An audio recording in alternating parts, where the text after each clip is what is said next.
Welcome, everyone. At first I wanted to kind of let you know what to kind of expect from this course, because it's sort of like nothing else. And everybody's probably in a little bit of a different category as far as experience writing goes, maybe, which is okay.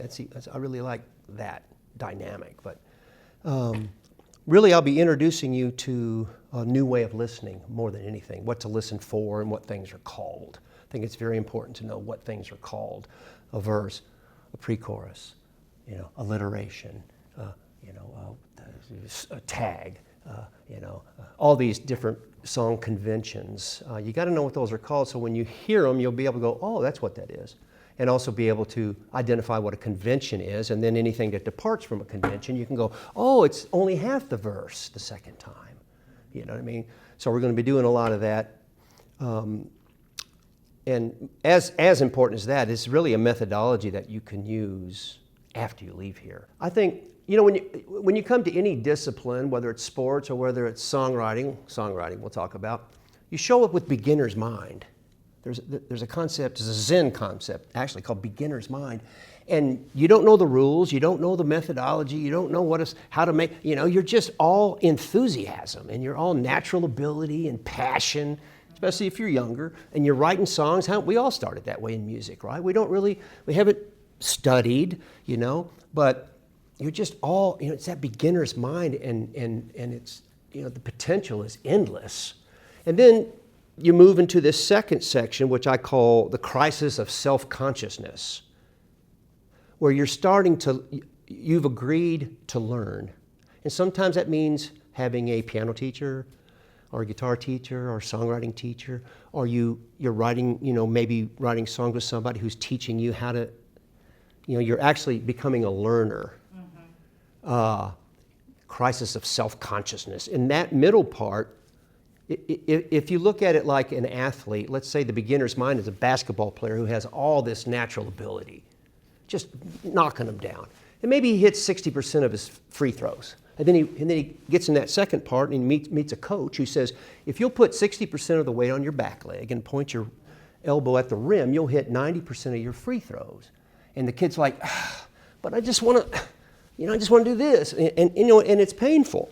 You have to get in a place where you're not used to it, and you start aiming your shots, you start pointing your shots, and you're not that, it takes a while for this to be in your bones and for this to be just sort of internalized.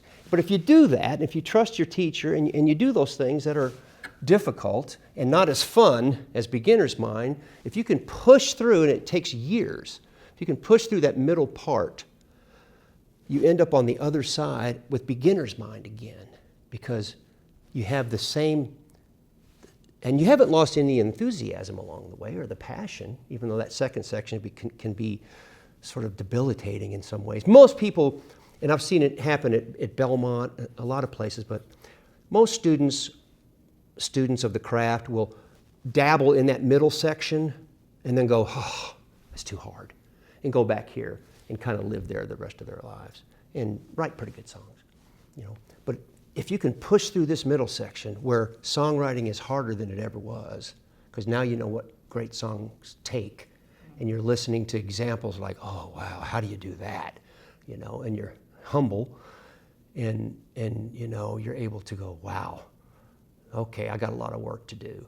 If you can stick through this middle part, you can get to the other side.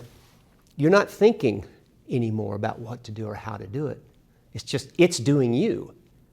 But your technique is so much deeper than it was over here. Mm-hmm. And there's a wonderful author that I love named Roger Scruton, who's a British guy, and he's an art critic, and he's written a lot of wonderful things that I love. And I just came across this the other day, and it sums up what I just talked about. He calls it from gall to humility. Gall. The word gall, like gall. From gall to humility. I'm just going to read some of it. At the beginning, one must have the self-confidence, the gall, to break the silence, to feel that what is being said is worth hearing, that it's important. The function of Gall is to allow the original intuition to express itself without being interfered with by the conscious mind, beginner's mind. Hesitancy is the surest destroyer of talent. You don't want to quell somebody early on. Songwriters, you don't want to go say, no, that doesn't make any sense. You want to, usually young songwriters will come into the craft with a love for language rather than to make any sense of it. Young songwriters, maybe the song is more of a journal entry, or maybe it doesn't have a lot of the craft that it would make it better, but something about the language, you could just tell they love words. That's the most important thing. You don't want to quell that, New metaphors, new rhythms, new expressions of emotion can only spring from unhindered Gall. This intuition must be as unhindered as a karate chop. If you want to read any more about Zen in the art of writing, you should read Ray Bradbury's book. I don't know if you've read that, but Ray Bradbury, the great science fiction writer, wrote a book called Zen in the Art of Writing, and it's fantastic. It's fantastic. Zen in the Art of Writing. Once the intuition is sprawled out on the page, then it must be turned into a song. Once that beginner's mind is sprawled out on the page, well, now it takes some craft, and this is where the humility comes in. This is where the humility comes in. That's the middle part. The writer starts becoming conscious of his or her intuitions.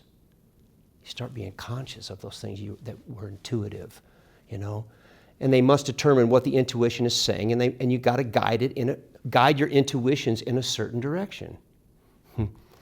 Ideally, the writer moves from total intuition, beginner's mind, to total consciousness, crisis of self-consciousness. From the completely subjective, oh, how am I feeling today, to the completely objective, what rhymes with the title? Okay? At this point, the writer must set aside the ego. This is important, he or she must listen to the work and not to yourself.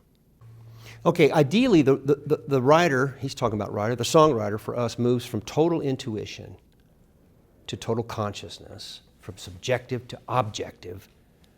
And then at this point, you've got to set aside your ego, and it's not about you, it's about what the song wants. After a long apprenticeship this way, the writer moves in a dynamic interplay of intuition grounded in conscious or subconscious choices, and that's the other side. That intuition is still there, but it's grounded in so much technique and knowledge. That's where you want to be. That's where you want to be. This method is really basically how I did it with the best songwriters in the world, sitting across right from me in publishing companies and cabins and back porches and stuff for 30-something years in Nashville. This is sort of the Nashville approach. That's why this course is called, the craft of a Nashville songwriter. It's not how to write beats. It's not necessarily how they do it in LA with 4 or 5 different writers, which they do here too, depending on the approach. This is a method that is still going on in this town, and it has its history, really. I was telling Nell, it really has its history back in the Tin Pan Alley days, where people would get in rooms and write songs. And then from that to the Brill Building, people would get in rooms and write songs.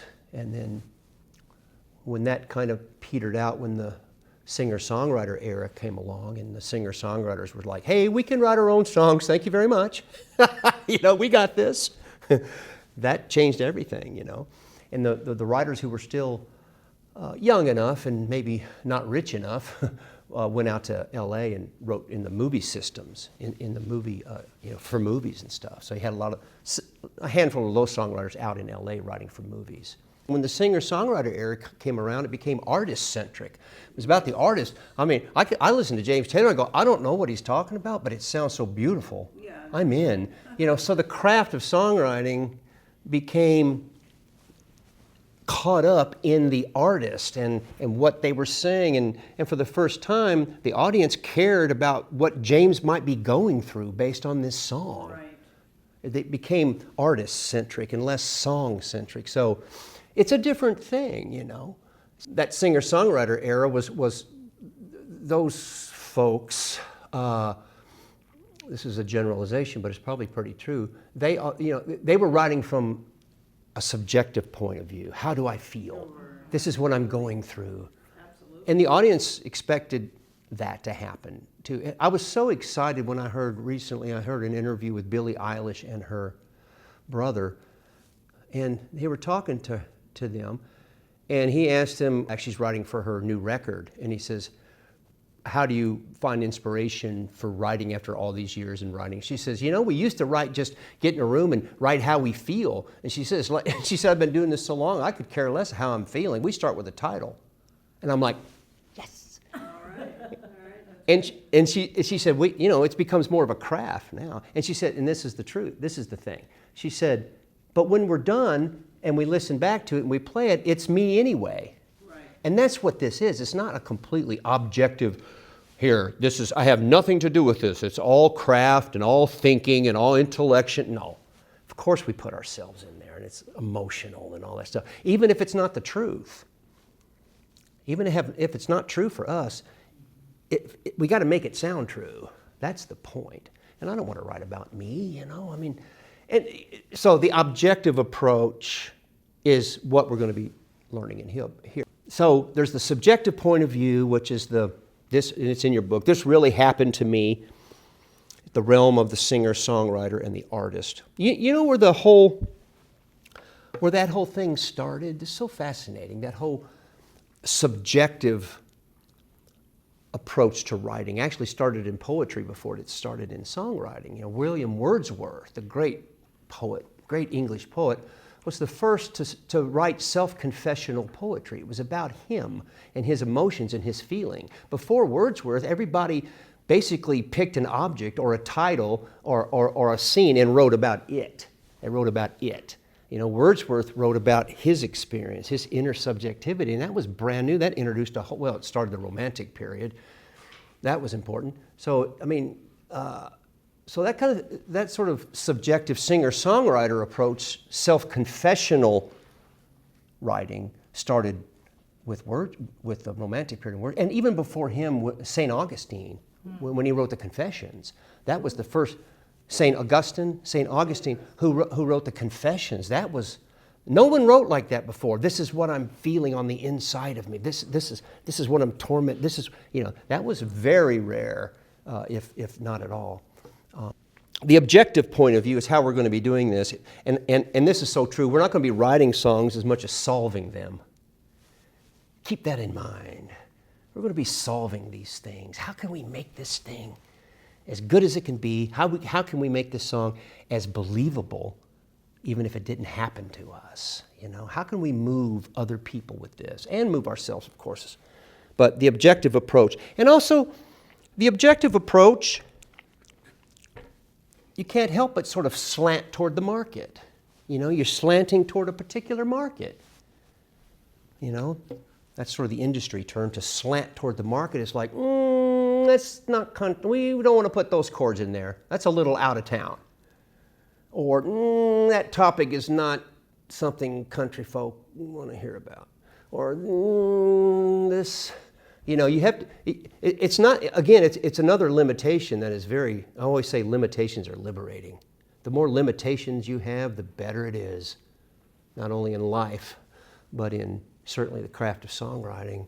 If you have too many choices, it's not good. It's like, it's like shopping for cereal. I'm like, dear God, where's the Raisin Bran so I can get out of here?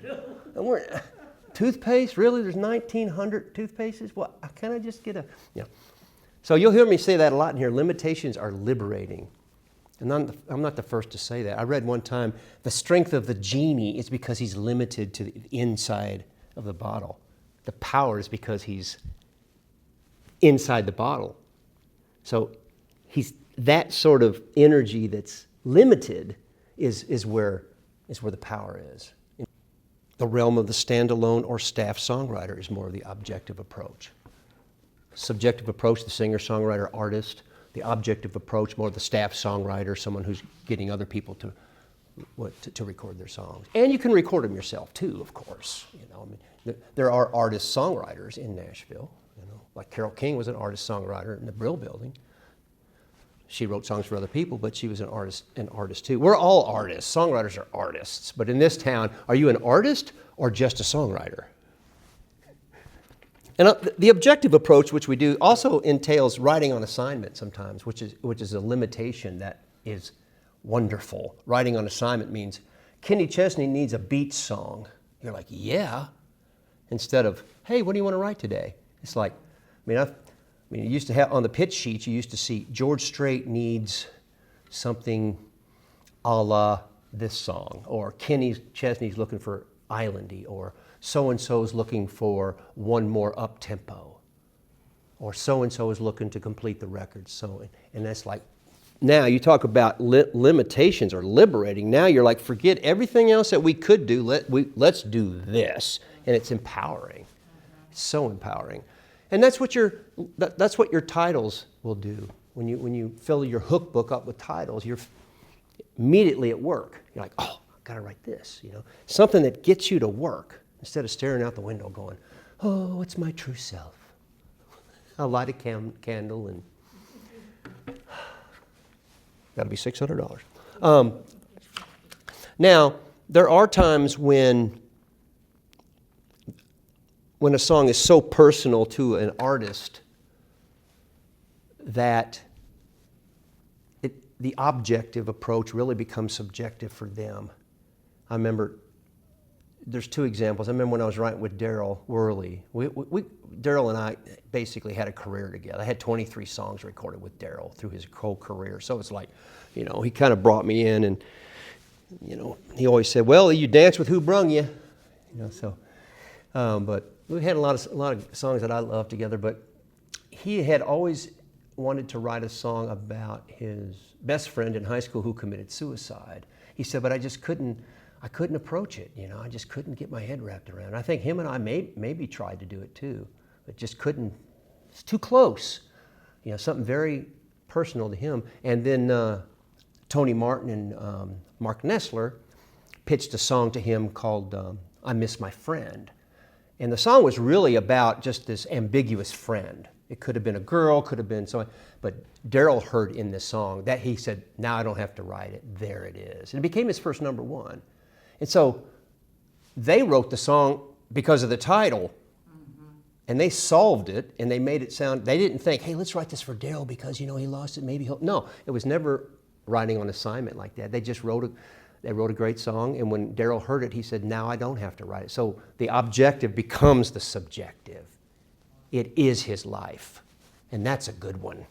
And that's what these artists look for, So writing something that's objective but universal is the thing, because there's a lot of people with that story, I was at a Kenny Chesney pitch meeting. I was so lucky to be there years ago. It was me and about 8 other writers, and Kenny Chesney and Buddy Can and his producer were sitting there. And we were all going around with our acoustic guitars playing songs, And David Lee played a song, and Buddy's like, we got to put that on hold. That's great. Let's put that on hold.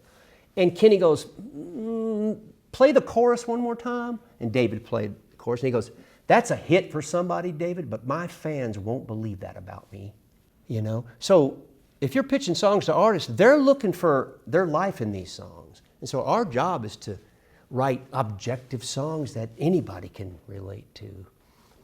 Writing from the objective point of view usually involves starting with a title or an idea. So what's the difference between a song idea and a song title? An idea is what? I wish I could be more like her so you would want me as much. I wish I could be more like her so you would want me as much as you want her. That's it. That's a nice idea. Okay. Girl crush. There's your title. Yeah. That's what it needs. It needs a title. Okay, what about this? I know every curve of her body after all this time. What if we wrote a song about this guy singing about, man, I just know this girl, I touch her, I know exactly how she feels right there.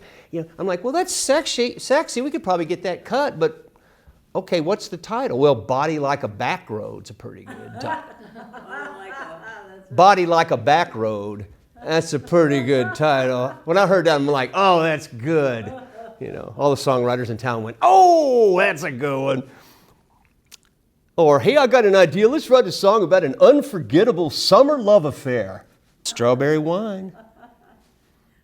Beat that one.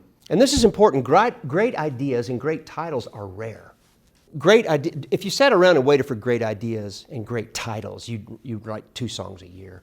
So don't put that burden on yourself. You want to write good ideas great. And to quote Robert Frost, our job is not to tell somebody something they don't know. Our job is to tell somebody something they did know but never thought of saying before. Our job is not to tell somebody something they didn't know, but something they did know but had never really thought of before. You know, that's what great songs are. Like, oh, I've never thought of the world like that before. Or, oh, that's a unique way of saying that. Or, right? Exactly. And that's where the good ideas come in. You write them great. So people go, oh, never thought of it like that before.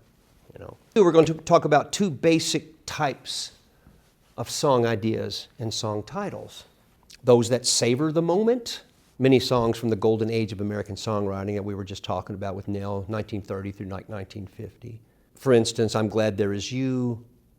And then in the country realm, early 2000s, Let It Rain. And I Need You Now, the song recorded by Lady A. I mean, it's more about a snapshot of a moment rather than telling a story.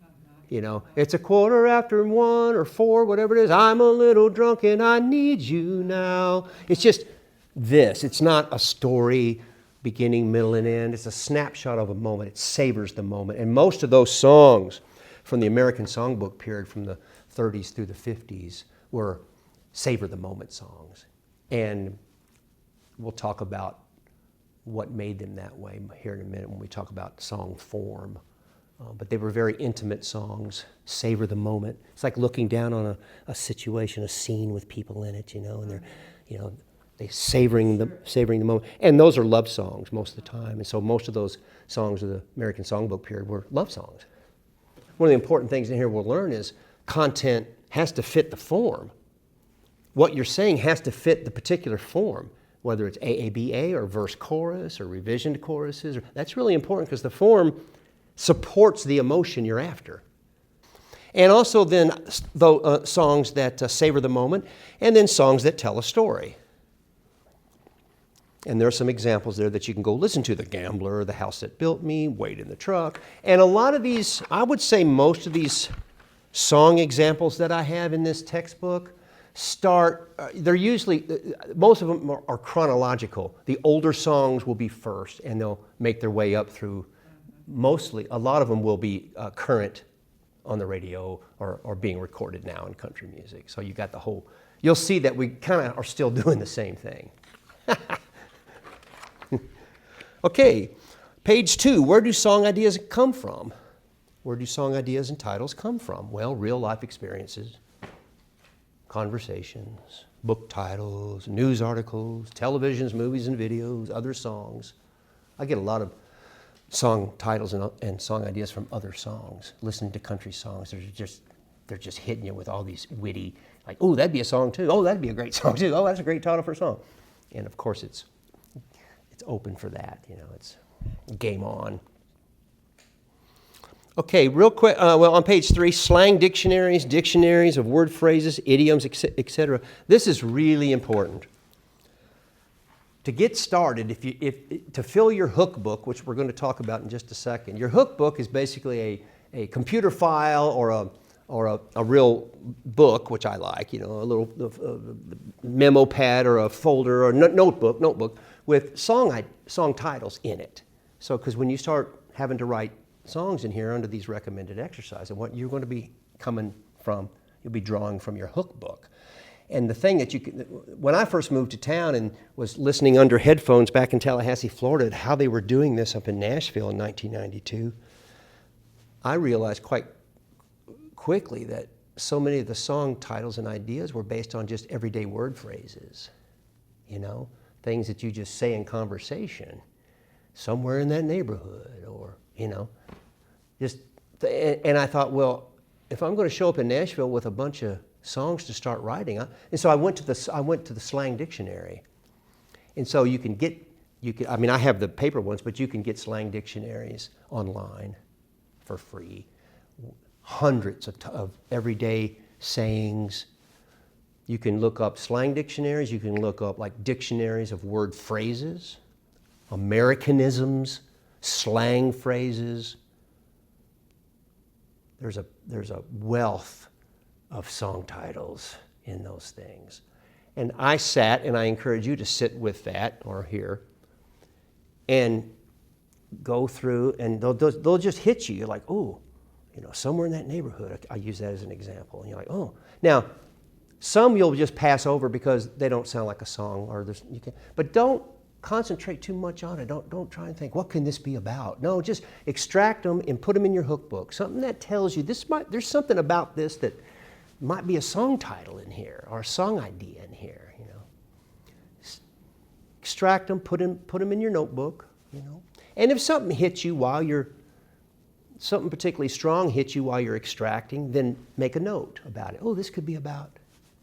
Or, oh, what if this could be about? Or, capture that initial insight. But if it's not there, don't worry about it. This is more about amassing a lot of usable titles.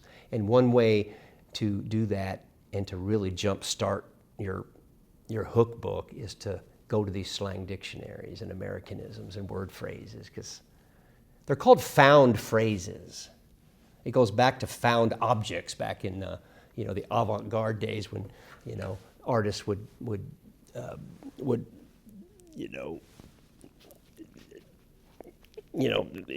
everyday objects, materials, appliances that were made for art, a bicycle wheel, a wheelbarrow, a urinal. In the early 1900s, they were called found objects, everyday objects, and then songs became sort of in that same time. I guess Stephen Foster, maybe a little later. Songwriters started writing found phrases. All kind of happened at the same time. So found phrases. These are found phrases in slang dictionaries. And another great way to write is what's called the triggering town. Triggering town. Great poet and teacher Richard Hugo wrote a book called Triggering Town, which is worth getting. It's small and very powerful. You said Richard Hugo? Hugo. Yeah, it's in there. It's in there. I wrote most of this stuff down for you guys. It's an interesting way to write. He used a triggering subject. Triggering meant just an idea, a place, something that gets you. It's not starting with a title. It's starting with, in his case, it was a town that had seen better days. He would go to that same town in his imagination every time he sat down to write and looked around there and said, oh, the pharmacist is having an affair with the second grade school teacher now. Or, oh, they tore down the high school. Oh, it's a shame since the football team was just about to win the championship. His imagination, he would go to this place, the triggering town, until he found that's the triggering subject, was a town that had seen better days. And what triggered that was called the generated subject. And so his imagination, he imagined a place that triggered a title or an idea. Mm-hmm. Not so much a title as a poet, but an idea. Mm-hmm. Okay, that can be very powerful. Can be very. I would get that book. It's worth reading. And he said this: you have a better chance of finding your triggering subject in another town, not your own.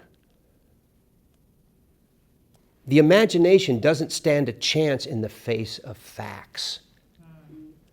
Your own town often provides too many knowns that the imagination cannot free itself to seek the unknowns. With a strange town, you owe the details nothing emotionally. Don't let the truth get in the way of a good song. Now, I'm sure Dennis Lindy, the Country Hall of Fame songwriter, wonderful songwriter Dennis Lindy, he probably read Triggering Town. I don't know. But he had a legendary thing about Dennis Lindy, and you might want to try this too. Again, this chapter, the beginning is about finding things to write about, right? Song titles, idea. Dennis Lindy, who rarely wrote with anybody else, he wrote at EMI when I was over there. He never saw him come in.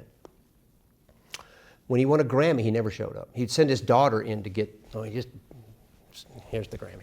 Yeah, he never came. He was an English teacher. He was a loner. He just went into his office every day. And in his office, he had a map that he had drawn behind him of just an imaginary place. There was the water tower from John Deere Green was in it. There was, Earl's engine repair from Goodbye Earl that the Dixie Chicks recorded. Samantha was in there from Callin' Baton Rouge. He hung a map that he drew in his office and sat there every day, showed up and went, I wonder what's going on in town today, and wrote from that place. Wow. That is powerful. That's a triggering town. You see, that's another wonderful, that's not starting with a title from a slang dictionary, but still it's having an objective goal, a place to go to and go, I wonder what's going on in town today. Oh, they tore the water. Oh, there was a wreck last night in the water. Just imagine. And so for Dennis, that was the triggering subject that produced a generated subject, which was, a song about Goodbye Earl, or a song about John Deere Green, That's a great prompt as well. And I'm not saying you just choose one of those, one of those methods. You got your slang dictionaries, you got your Americanisms, you got your map behind you. There's no such thing as writer's block. Writer's block means you're just too tired. Take a walk. Don't write for 3 days. Go to the beach. Quit. Go to the mall. Sit. Drink coffee. I don't know. That's what I do. Just get away from it. That's what writer's block is. You're tired. Doesn't mean you don't have anything to write about. You got all kinds of stuff to write about. If you got a map hanging out behind you and you got a hook book full of titles, it's just you're just tired, Or maybe you've been writing the same thing over and over again. That's can be a thing. Same kind of thing, get away from it. One more thing about where to go to find song titles and ideas, that's kind of like the triggering town, is regionalism. It's a term called regionalism. Where are you from? Where are you from? Can you claim a certain part of the country as your own? If so, what's unique about that region and your experiences there? Or like triggering town, can you imagine your way into a particular place? Where are you from? Right from there, that's regional. That's regionalism. And artists who do that are like John Denver, Colorado, boom. Michael Martin Murphy, Western, right? Chris Ledoux, rodeos. Jimmy Buffett, salt life, right? George Strait, Texas.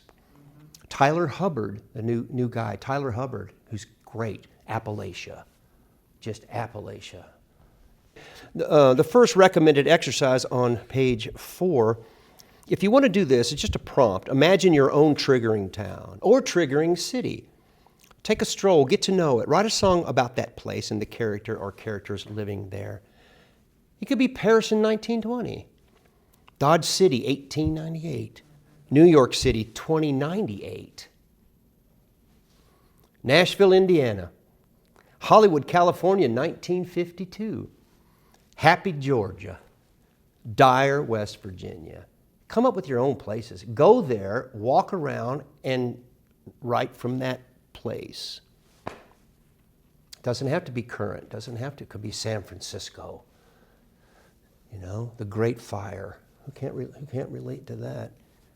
So there are lots of prompts, lots of places you can go. Try them all and see which. You may end up being a regional writer. You may just write from a particular place all the time. Talk about limitations are liberating. Wow. I wish I had a history like that in some ways. But it doesn't keep us from writing a great song. I think it is. Well, Daryl I'll play it for you. Daryl and I were standing by the Tennessee River, and he goes, you know, that river right there brought my grandfather down from blah, blah, blah. And that river right there took my, and I'm like, oh, that is a song title? Not only is the scene beautiful, but listen to those R's. That river right there. That's an alliterative title, that river right there. And so I actually sat with him, I think, one day or 2 days to maybe write that song. We never did write it, but I ended up taking it and finishing it with a friend of mine. And I'll play it for you, that river right there. Let's see.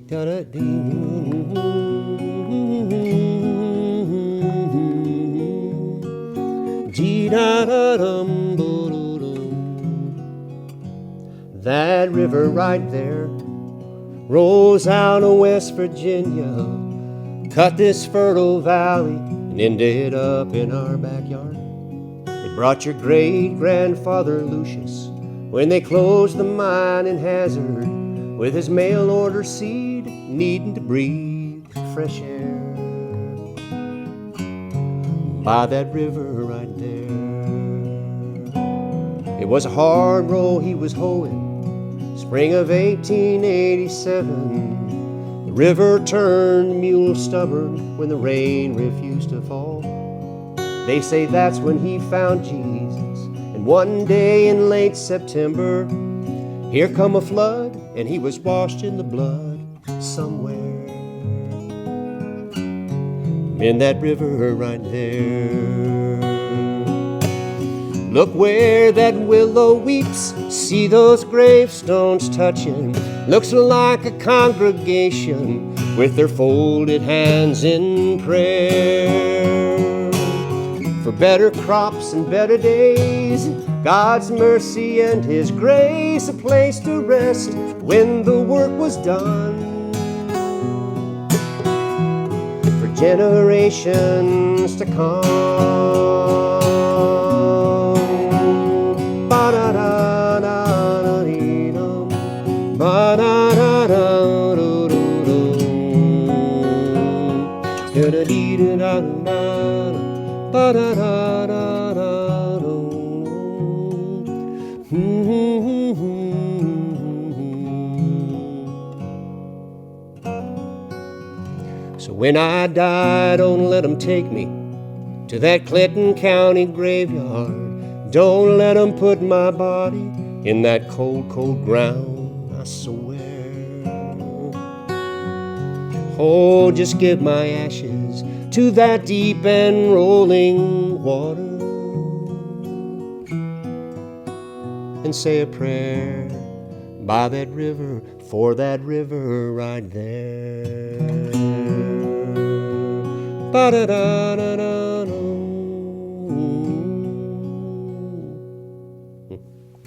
Regionalism. Yeah, there's a song that sounded like I lived there.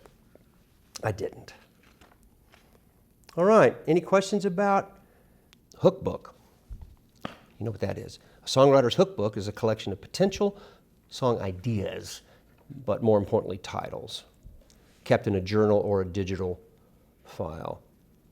So recommended exercise number 2 says begin compiling at least 50 song ideas and titles into your hookbook. That's a tall order. You're not going to need them all, but do it anyway. You'll have a lot of fun doing it. Okay, title tumbling. Woo, this is fun. Just because you got these titles in your hookbook doesn't mean that's the song you're going to write.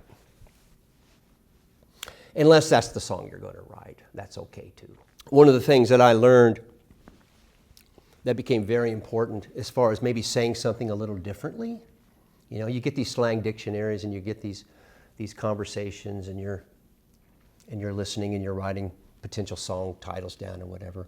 Rather than just write it, jump in there just the first time you hear it and let's write it just on the nose exactly what that means. I call it title tumbling, and it's learning to say no more often. It's learning to say no to that first impulse, and you're gonna get to a better song idea, song title. You're going to get to a better title almost always. For instance, and again, this is on page 5 if you want to look at it. Let's say the title that you have in your hook book is There You Go Again, which is kind of a slang, right? There you go again. And you could write a song about, there you go again, putting that up in my face. There you go again, yelling at me. There you go. You could write that, okay. But what if you put it through different points of view? Let's say you did third-person narrative. You wouldn't have to, don't memorize these. You don't have to memorize what these different points of view are called. Okay, there she goes again. There he goes again. There they go again. Those are 3 completely different songs. First person narrative, there we go again. There I go again. It's already becoming more interesting than there you go again. There I go again. Second person narrative, there you go again.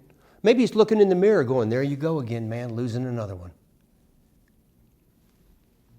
There you go again. And a direct address, there you go again, speaking to someone else. There you go again. So learn to, use this book until you can do it automatically on your own, and you will. I can do it now. A song title, I can go and tumble it through all these different perspectives until, what if we did it this way? And it's really framing something common into something maybe a little bit more interesting that no one has really ever approached before. And that's one way to get to it, is the different points of view. Another way to do it is to add the opposite. Remember we started with there you go again? What if it's here she comes again? Here you come again. Here I am again. Instead of goes, of course, now you have comes. Here he comes again. There she is again. Ooh, there she is again. Sitting in a restaurant and I hear the music they're playing. There she is again. It's a better idea. Here they come again. Here we come again. Here we are again. There we are again. Here they are again. Okay, another way to do it is to eliminate and or add words to that original title. There you go again becomes there you go. Maybe it's you again. That's even better. It's you again. Ooh, I want to write that. All of a sudden it's like, it's up to your own individual intuitions, but you'll go, ooh, when maybe you didn't go, ooh, over and there you go again, because it's such a common phrase, And maybe that can't be beat if you have a way into that, but title tumble these things and you'll come up with like, oh, you again. It's you again, There again. We're there again. Here again. We're here again. Whatever. They're all listed there.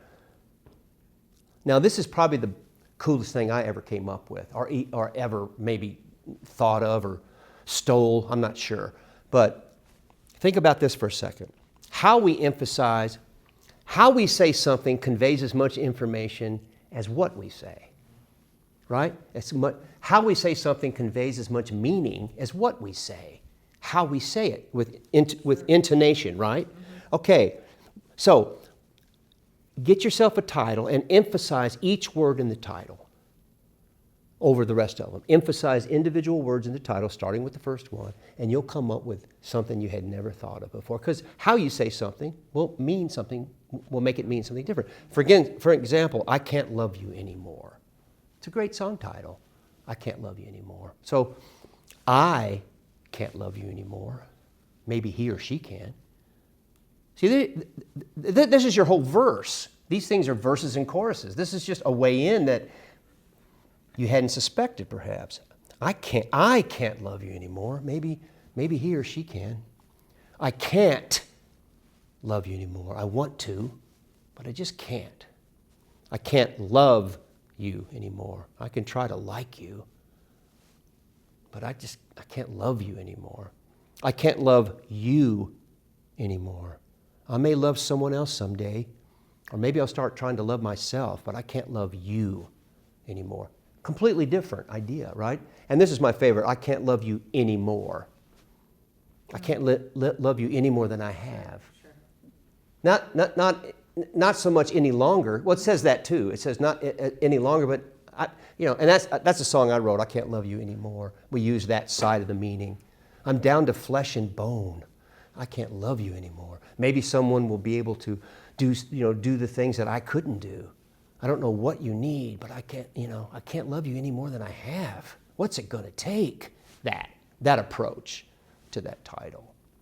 Would have never come up with that without running it through these sort of emphasizing each word in the title. It's a big deal. Can really spurn something that you hadn't thought of before. And so you get good at these title tumbling things.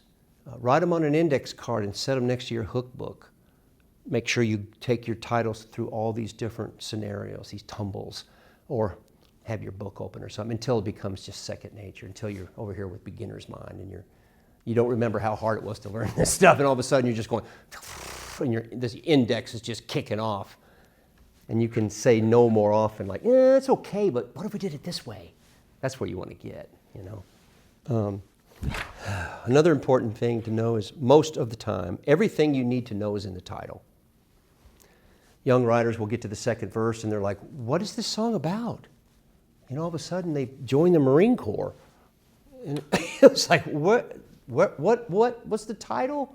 And it's easy to get away from the title, to get away from the main direction of your song.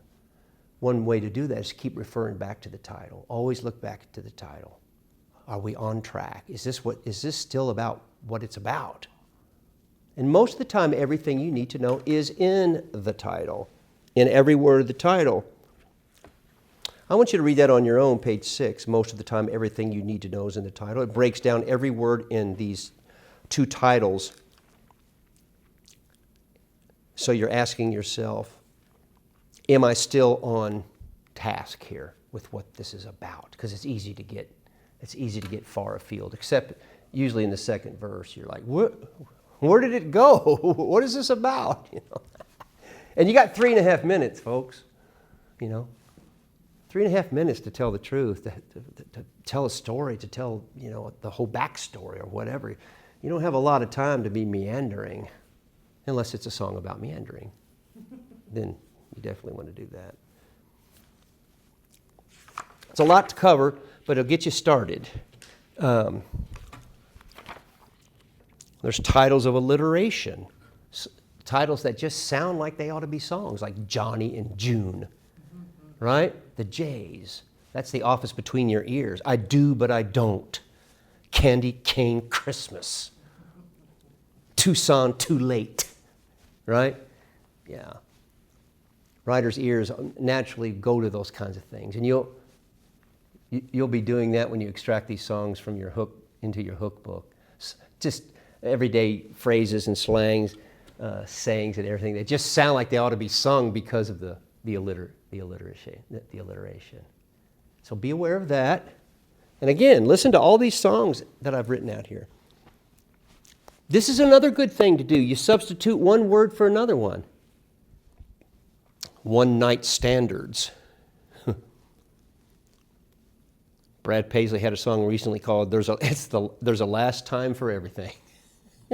Instead of first time, right? This ain't my last rodeo. Whole different perspective. I wrote a song with Irene Kelly that's on her bluegrass record called Yellow Brick Highway. Instead of Yellow Brick Road, right? Yeah. Substitute a word. Again, you get good at tumbling these potential titles in your head, and you naturally kind of go through all these things until you might come up with something that's way better than the original. Using the opposite. I'd rather have what we had. I may hate myself in the morning, but I'm going to love you tonight. I'm good at taking bad advice. And probably one of my favorite ways of looking at titles, and again, let me ask you, do you think you'll ever have writer's block if you're able to do objective titles like this? Have something to write? No, you're going to be working all the time, and that you can't wait to get to your hook book to solve these things. It's so much fun to make something out of nothing like this,